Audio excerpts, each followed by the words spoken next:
Everyone, நல்லா எப்படி இருக்கீங்க? இன்றைக்கி நம்ம அவல் காய்கறி அடை எப்படி பண்ணுறேன்னு பார்க்கலாம் வாங்க. அதுக்கு தேவையான பொருட்கள்: ரவா 1 கப், அவல் 2 கப், அரிசி மாவு 1 கப், தயிர் 1 cup, carrot 1 cup, beans 1 cup, முட்டைகோஸ் 1 கப், உருளைக்கிழங்கு 1 கப், மல்லித்தழை 1 கப், குடமிளகா 1 கப், வெங்காயம் 1 கப், இஞ்சி 1 கப், தக்காளி 1 கப், ஆயில் 5 ஸ்பூன், கடுகு 1 ஸ்பூன், கடலைப்பருப்பு 1 ஸ்பூன், உளுத்தம்பருப்பு 1 ஸ்பூன், ஜீரகம் 1 ஸ்பூன், உப்பு தேவையான அளவு. ஓகே, வாங்க நம்ம இப்போ ஸ்டார்ட் பண்ணலாம். ஃபஸ்ட்டு 2 கப் அவல் எடுத்து வச்சோம் இல்லையா, அதை நல்லா கழுவிக்கோங்க. ஒரு டைம் கழுவினாலே போதும். கழுவிட்டு 10 நிமிஷம் தண்ணியிலே ஊற வச்சுருங்க. 10 நிமிஷம் தான் ஊற வைக்கணும். 10 நிமிஷம் ஊற வைக்கிற கேப்பில் இன்னொரு அடுப்பில் ஒரு பாத்திரம் வச்சுக்கோங்க. அந்த பாத்திரத்தில் எண்ணெய் ஆட் பண்ணிக்கோங்க. எண்ணெய் நல்லா சூடானோன்னே கடுகு, ஜீரகம், உளுத்தம்பருப்பு, கடலைப்பருப்பு இதெல்லாம் ஆட் பண்ணி நல்லா பொரியிற வரை வெயிட் பண்ணுங்கள்.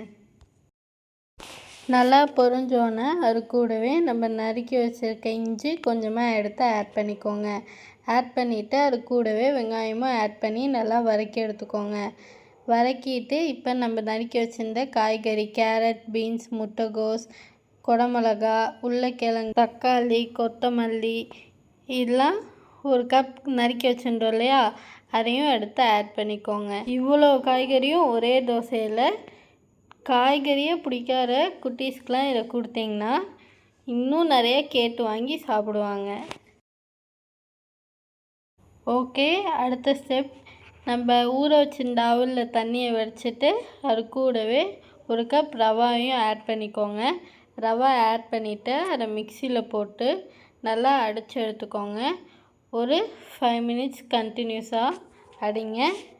நல்லா அடிச்சிட்டு அதை ஒரு பாத்திரத்தில் ஆட் பண்ணிக்கோங்க. ஆட் பண்ணிவிட்டு நம்ம வதக்கி வச்சுருந்தோம் இல்லையா காய்கறி, அதையும் எடுத்து இது கூடவே ஆட் பண்ணிக்கோங்க. ஃபுல்லாக ஆட் பண்ணி நல்லா மிக்ஸ் பண்ணிக்கோங்க.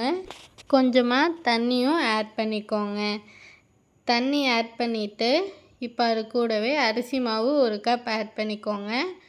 தயிரும் 1 கப் ஆட் பண்ணிக்கோங்க. உப்பு உங்களுக்கு தேவையான அளவு ஆட் பண்ணிக்கோங்க. ஆட் பண்ணிவிட்டு இப்போ இதெல்லாம் நல்லா மிக்ஸ் பண்ணி விடுங்க. இப்போது நம்ம அவல் காய்கறி அடை மாவு ரெடி ஆகிடுச்சு. கொஞ்சமாக ஆயில் விட்டு நல்லா முருகலாக சுட்டுட்டாங்க. நான் ஆல்ரெடி சொன்ன மாதிரி இந்த தோசையில் நிறையா காய்கறி போட்டிருக்கனால நிறைய ஹெல்த்தி பெனிஃபிட்ஸ் இருக்குது. வீட்டில் ட்ரை பண்ணிவிட்டு கமெண்ட் பண்ணுங்கள். ஓகே, தேங்க்யூ, பாய்.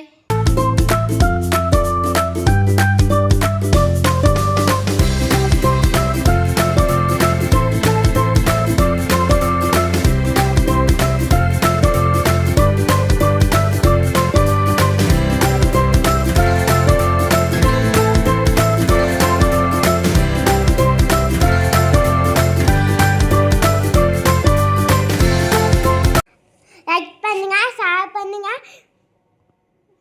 கமெண்ட் பண்ணுங்க, மறக்காம சப்ஸ்கிரைப் பண்ணுங்க. பாய், டாடா.